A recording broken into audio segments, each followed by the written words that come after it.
Stupid facts about every single playable operator in the game. Let's go. Yvonne creates explosive devices called Tweety bombs, and they are based on her childhood pet, which was an aggressive, loud, and destructive foul beast. Perlica had to ban her from bringing the bombs on board because they were considered safety hazards. Wolfgard is reportedly one of the most annoying operators for the Arsenal engineers to deal with. He tweaks their weapon designs right in front of them, then insists his version is better. Snowshine casually mentions that during SAR training, search and rescue, she carried the administrator on her back, stating that she was surprised how light they were. And specifically, she compared their weight to a newborn bird and beast calf. This is actually a direct reference to a PV from OG Arclight, where the old Snowshine does the exact same thing to Dr. Grani. Nope, not that Grani. I guess we'll just call him by his real name. Corson? I mean, that's a fucking sick name.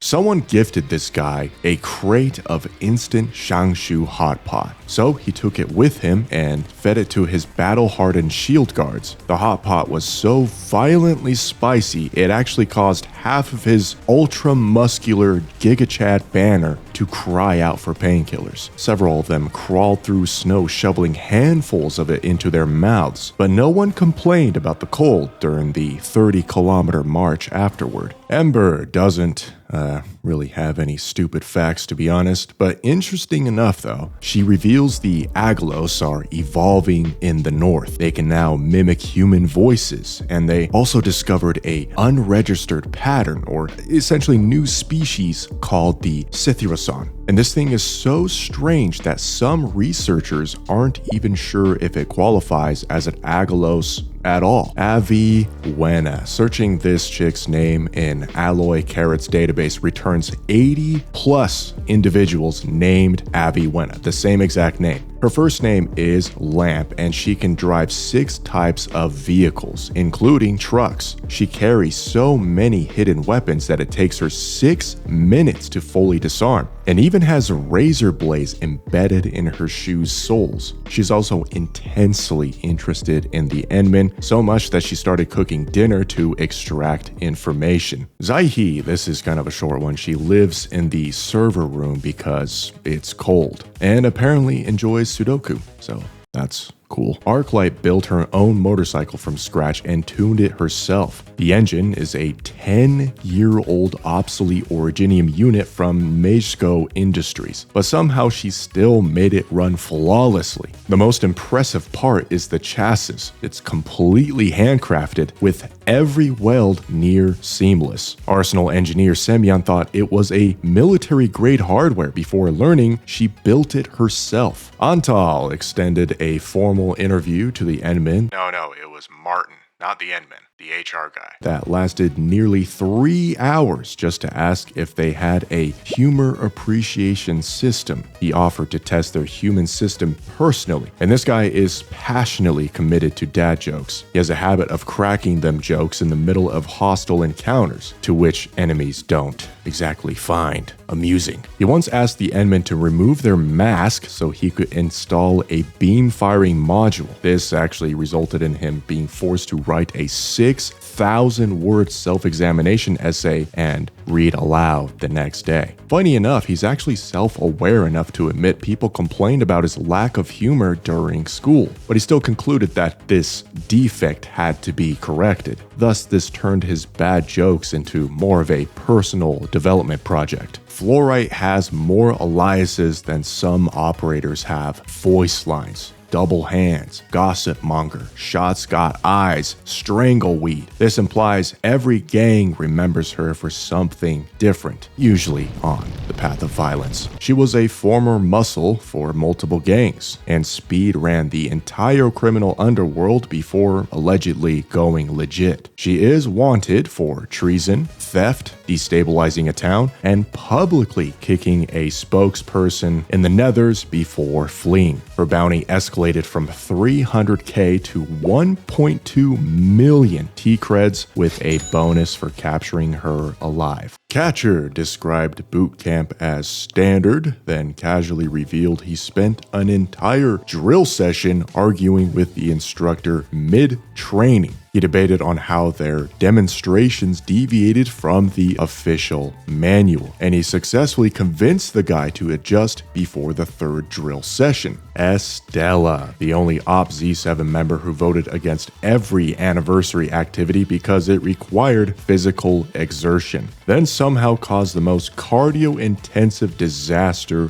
of the year. She brought an armful of colorful wild mushrooms to a team picnic, claiming to be only mildly toxic. I'm sure you can see where this is going. They ended up being so violently spicy, the entire squad emptied their canteens and sprinted to the river in agony. While her teammates were fighting for their lives, Estella was unconscious from eating even more fungi, but was later found surfing downstream on a cooking pot. After nearly drowning the entire team, she was discovered peacefully asleep at a nomad campfire and indirectly secured everyone a proper feast. In other words, she failed upward. Akekuri, she runs Op Z7 as their captain with what is essentially emotional min-maxing instead of military doctrine. She eats Catcher's cooking no matter what, buys Flourite carnivorous plants, endures Estella's noise sessions, and laughs at Antal's dad jokes. She has the tactical foresight of a veteran commander, but is able to maintain team cohesion through snacks, gifts, and forced appreciation of so-called humor. Somehow she balances a squad of arsonists, gremlins, criminals, and comedians purely through psychological maintenance instead of disciplinary action.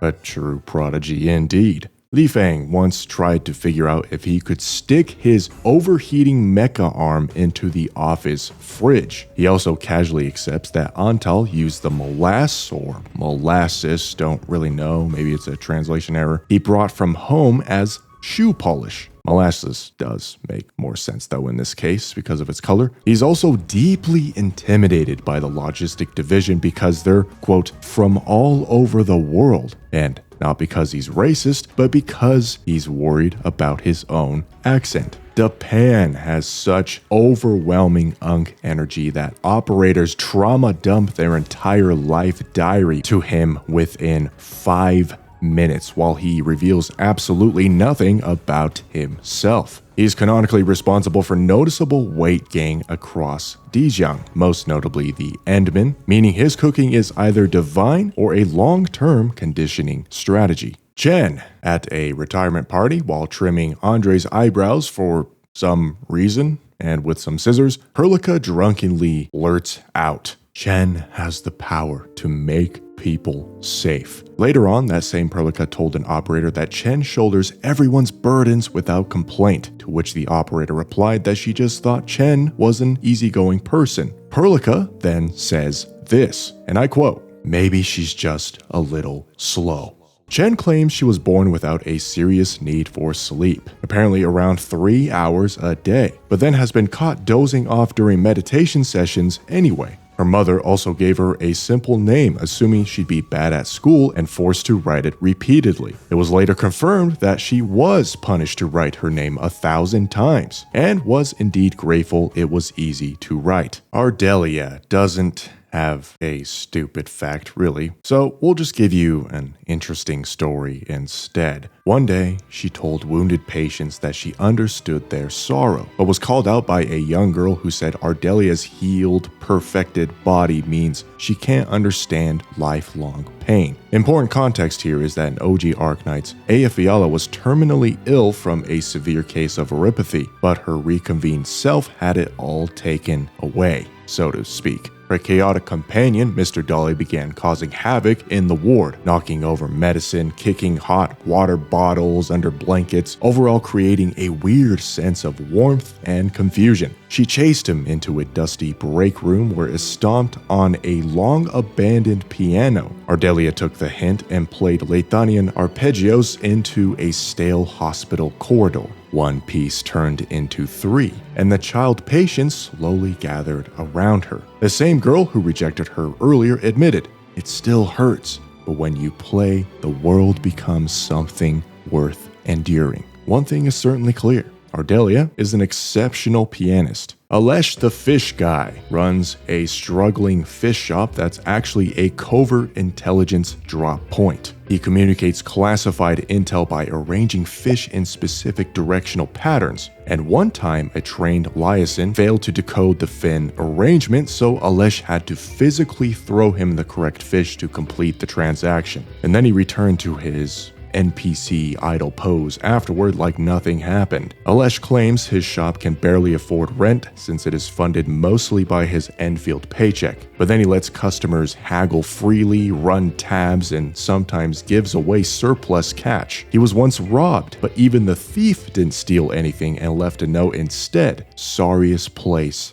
I've ever seen." So yeah, he's so broke that even criminals feel bad. Gilberta, so not really any stupid facts about Gilberta herself, but she casually exposes Warfarin. One time, Warfarin forgot Gilberta's birthday, then panic called her by the wrong name. The poor old vampire looked genuinely confused and lost, and after apologizing, was found alone at the dinner table long after Gilberta left. Quite an uneasy story considering the mystery of Rhodes Island, you know. Last, Rite. As a child, much like today, she was shy, socially slow, teased relentlessly, and known primarily for crying while still never forgetting snack time. One summer, floods and bandit conflict killed Biggie, Tom, her biggest bully. Don't laugh. While adults grieved, Last Rite quietly cleaned graves and placed a badly carved wooden statuette on Tom's grave because he once wanted a competition night figurine. The carving was objectively terrible. The children tried not to laugh at the tribute, but then burst out laughing anyway. Kinda sad, but still pretty funny. Alright, and check this out, okay? I hope I'm not late to the party, but they actually implemented multiple different sounds for her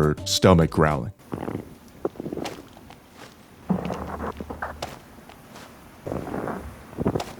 Laevatain. She casually hands you a wanted poster and says HR told her to escalate it to you personally. Her charges? Multiple accounts of arson at a place called the Asphalt Roundabout. Her defense was, quote, "A dirty business with plenty of flammable trash should at least expect some fires." I mean, she's not wrong, but I don't know, man. She's gonna kill someone with that mindset one day, and guess who's gonna have to pay? And last but not least, the one and only Perlica. There's a rumor among new ops claiming that she might secretly be a machine. But what's funny is that she intentionally plays into the robot supervisor bit to ease tension. She's also secretly the driving force behind Enfield's crank-based creative contest, a chaotic R&D invention showdown. She never participates herself, but it seems like she revived it to test unhinged mechanical ideas without breaking her composed secretary image. Basically, Perlica is one engineering meltdown away from building something